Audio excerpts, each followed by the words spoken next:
Hey everyone, today we're going to go through LeetCode question number 7, which is reversing an integer. So this is a very popular question being asked by FAANG companies right now. Like Google have been asking it the last 3 months, Amazon, Meta, Microsoft. Lots of FAANG companies are asking this. And essentially what it's asking is you're given a 32-bit signed integer x, and you need to return x with its digits reversed. So if you just look at like x here, you have to basically reverse this integer. So take the least significant digit and make it the most significant. So like 3. So, I mean, let's just put it under ScalaJar. So reversing it essentially means like, yeah, like if you think of it as a string, just essentially just reversing a string. And actually, that's like one way to solve it, which would be like converting it to a string, reversing it, and then converting it back into an integer.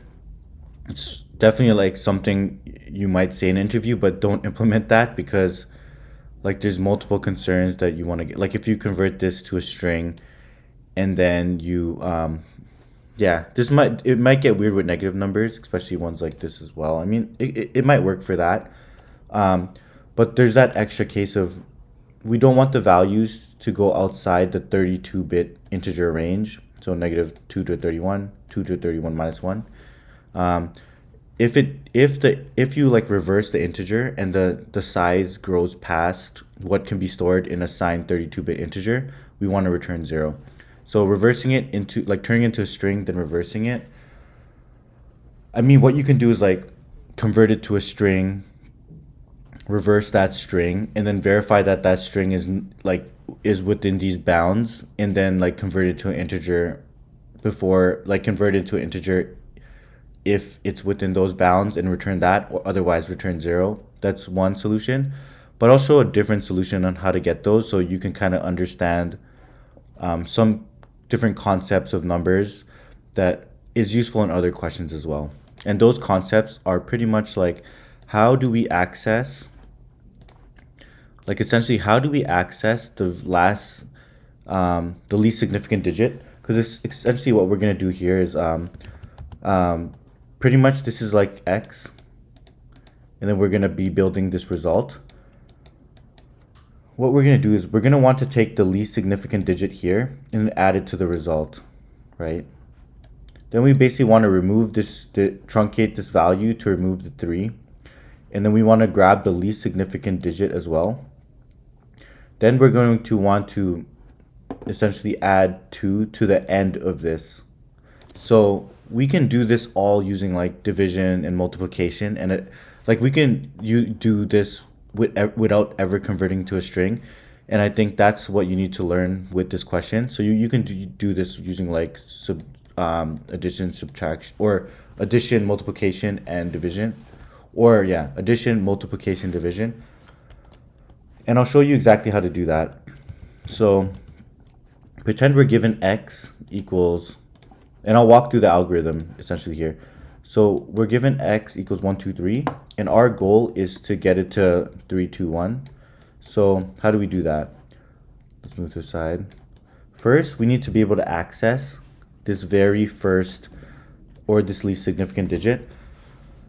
And one thing to note, like since we're working with base 10, and this strategy will actually, like if we were working with binary, we would be able to run this, like if we were asked to reverse a binary binary number, we'd be able to do this by dividing by 2. But since we're working with base 10s, we could divide by 10s. So if you think about this, if we take the mod 10 of 123, what is that? Like this is it essentially gets us the remainder. So how many times can 10, or how many times can 10 divide x? It could divide x 12 times. So essentially, yeah, 10 times 100, or 10 times 12 is 120.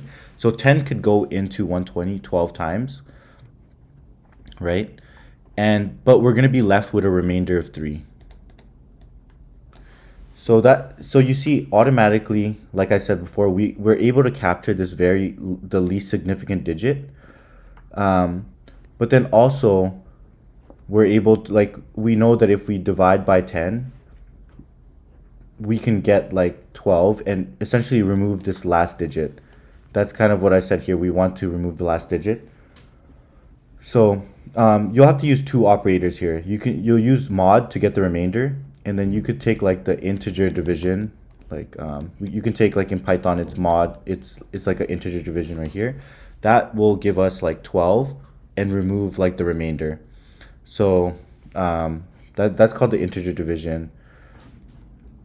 So in order to get 12, you can do like divide like this. Divide that gives you 12. Or let me do this. And then also mod will actually give us a 3. So using those two operations, we can get the least significant digit. And then we could also like reduce this number. Like we can remove the 3 out of this number, so we're left with 12. Because essentially this is like, let me walk through the algorithm again. Like we're given x, we're given 3 or 1, 2, 3. We need to access, this is the result. We need to access this digit and add it to the result. Then we essentially need to remove that digit, and you can see like taking the integer division gets us 12. Then we could take the mod of 10 again to access 2, and we just pretty much append 2 to the result here. And how do we, and then essentially we repeat the process. And then now, like since we take the integer division, we're left with 1. What's 1 mod 10 is equal to 1, and we pretty much add it here. Or like we can extract, like we can keep extracting the least significant digit using mod operation, and then we could like truncate like or remove that least significant digit and move all the other digits to the right. Like essentially we call it right shifting in binary. You can essentially right shift using this integer division. So that's the main things, like extract, like if we're given, sorry I had to keep repeating this, but like we can extract the least significant digit, and then we could like right shift, essentially move this one using the division operation. So extracting that, you use the mod to extract that least significant, and to move all digits to the right and remove the least significant digit, you can use like the division operator. And then, okay, how about adding it to the result? So pretty much to add to the result, pretend we have 3, right? Pretend we have 3 and we want to add 2. Pretend we want to add 2 because that's what we need to do here. What we can actually do is multiply this number by 10. If we multiply this number by 10, we'll be given 30. And then we just add, now we have space to add the least significant digit that we want to add there. So then we just add, essentially like, yeah, we had 3, we multiply by 10 and we get 30. And then all we need to do here is add our 2. Okay, now pretend we have we have 1. How do we add 1 here? We multiply this by 10 again, and we're given 320. And essentially we just have to add 1 to ourselves. Like if you do plus 1 here, you're given 321. So that's kind of how we do it. Like in order, like to left, essentially if we want to, I guess we could simplify it to this. Like if we want to left shift all digits by 1, multiply by 10. So you could see like multiplying by 10, like if you're given any number like 222, if you want to left shift all elements by 10 and get like, or by, if you want to left shift all digits by 1 number and get something like this, you can just like multiply by 10. And then the other key insight is right shifting all digits by 1. You just have to integer divide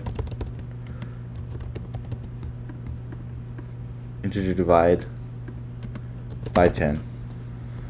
So those are the two insights that you need to know. We're going to be like right shifting all the digits off of x, and then we're going to be like left shifting all the digits into our result, essentially. So yeah, right shifting it off here, and then left shifting it onto there. And then we just need to really just handle the case if the integer goes over these values. So yeah, I'll just write the code for that. I think that's a simple explanation of it. One thing that you need to watch out for is that mod doesn't really work the way you expect it to work for um, for in Python when it comes to negative integers. So pretend I have negative 123 and I want to mod that by 10. Like 123 mod 10 should give us 3, right? And you see, like, yeah, it output 3. But if you do negative here, like, you actually get 7. There's like weird, like, Python does the mod different than other languages. Other languages, this would actually return 3. So what you need to do is, and there's like a way longer explanation of why it does that. I think it's trying to be more mathematically correct when it comes to the modulus operation. But essentially how you do this is just first step is convert your integer into figure out like convert it to a positive number first, then apply the algorithm. So we can say is positive equals x if x is positive, x is greater than equal to 0.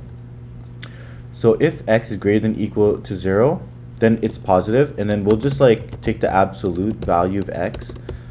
Basically, we're converting x back into a positive number.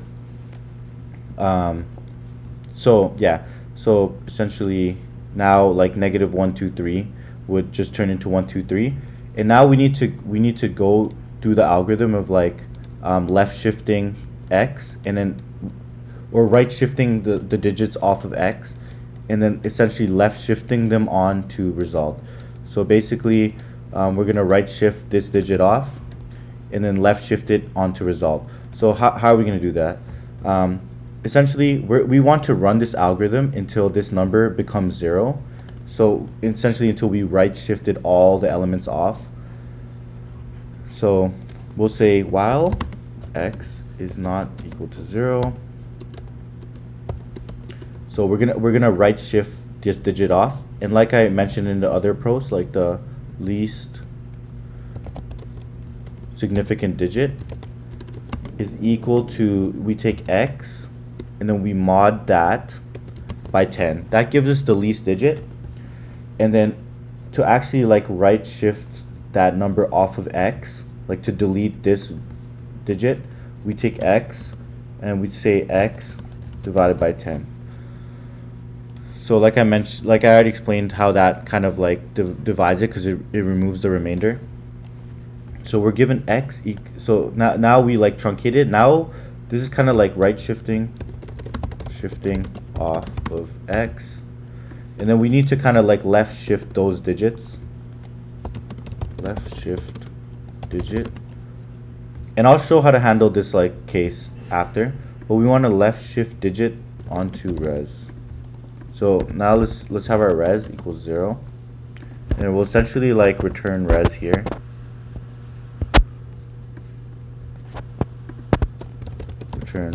We'll return res here.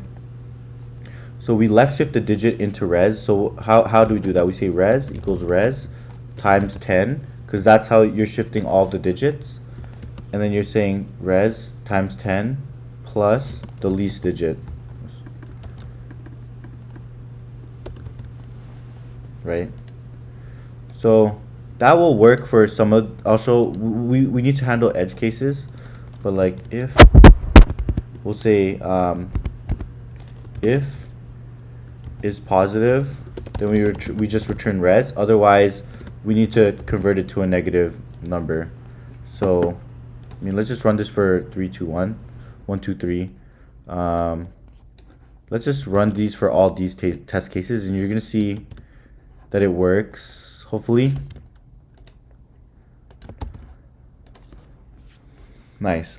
Okay, now it's pretty much gonna break if reversing causes the value to go outside the signed 32-bit integer range of 2 to the 31. So how do we solve this?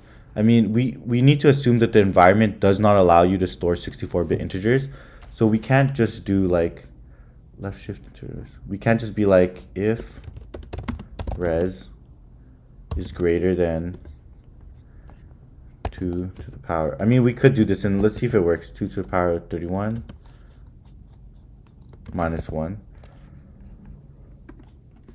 So we can do like if res is greater than 2 to the power of 1 minus 1. So if that res actually goes past like the maximum value we can get on a 32-bit integer, return 0. I mean, does this work? I mean, yeah, that worked. But the problem here is that like we're assuming like we need to know that the environment doesn't allow us to do 64-bit.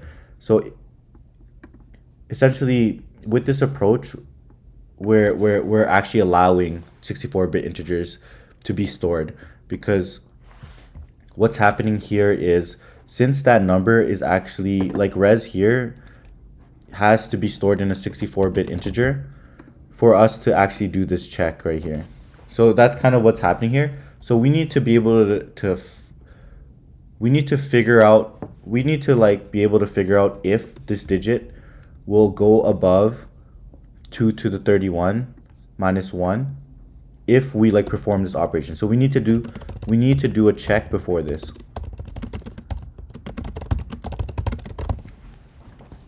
So what's actually 2 to 31 minus 1? So essentially what we need to do is, and I'll show how to do this. 2 to 31, sorry. 2 to 31. Oh. So this is actually like the biggest number that you can get in a signed integer, right? So 2 to 31. So the key insight is like if the number is greater, so there's two cases. Pretend we have this number right here. Let me just, so we have this number, because right now we have the least significant digit, right? Pretend we have this number exactly, right? And we have our least significant digit. If our least significant digit is actually greater than 7, yeah, great. If our least significant number, like pretend we have like 8, and we're currently at this number, that's the current number after, let's see. Oh, we should probably do the left shift first then. What is that? Essentially, we'll do a left shift. Res equals. So we'll do a left shift, and then we'll say if this number, wait, should we do a left shift first? Oh, no. We shouldn't do a left shift first. What we should do is like, we take this number, right? If the current number is exactly this number and the least significant digit we have is like greater than 7, we know it's going to overflow because this is the largest number. So if like we multiply this by 10, essentially if we like left shift this and then add an 8 here, like if we like left shift this value and then add an 8 here, we know it's going to go over this. So essentially all we need to do is to do we need to kind of like we need to do this check, like if we have this exact number and the least significant digit is greater than 7, we return 0, because that's going to tell us that like we're going to overflow if we add this least significant digit. So we'll say if the least significant, if res, so we'll just say like we need to capture this exact number. So how do we do that? Let's take the largest number and then right shift it by 1. Highest number, or let's say it's not exactly the highest number because we're dividing by 10, but let's just say like bounds equals, like we'll take the highest number, 2 to 31 minus 1, and then we'll divide that by 10. That will like give us this number here without the 7. So we'll say like the bounds equals that. If the res is exactly equal to bounds and the least digit is greater than 7, we have to return 0. Because we know adding it anywhere to there will actually make us go overflow, right? Pretend now this number is anything greater than this number right here. So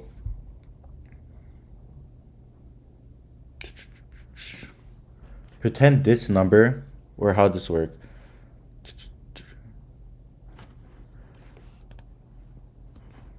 Well, I guess it wouldn't be this number. We would have to do, yeah.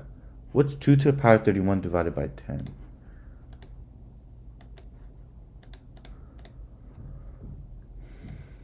Okay. Essentially, we have this number. We'll say if this number is greater, yeah, if we have a number greater than anything here, if the res is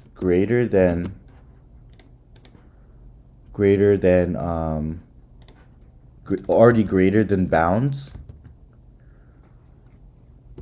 we'll also just return 0. Because if it's greater than bounds right here, then we know that it's some number which already had, like, it's already some number where this is kind of filled out, essentially. Sorry. Like, then we know that, and this is kind of a hard question, that's why it's taking me so long. But essentially, like, if this is kind of already filled out, if it's already like kind of, yeah, if it's greater than that, that means it already has this many digits. So if we do a left shift on it, it already overflows. So we could just return 0 there. And then finally, we can remove this check. And then, yeah, that's kind of how you solve that solution and capture all the different edge cases. You just need to capture the bounds check before you do the left shift, because you don't want the left shift to overflow. And then, yeah, essentially, you learn the concept of left shifting and right shifting and stuff like that. And let's see how long this video took. About 22 minutes to explain this, but hopefully that all makes sense. It has a low acceptance rate because you got to catch those edge cases, and probably, like I mentioned before, modulus doesn't behave the same in Python, so you need to be able to capture that. But yeah, that's how I would solve this question in interview. Cool. Catch y'all in the next video.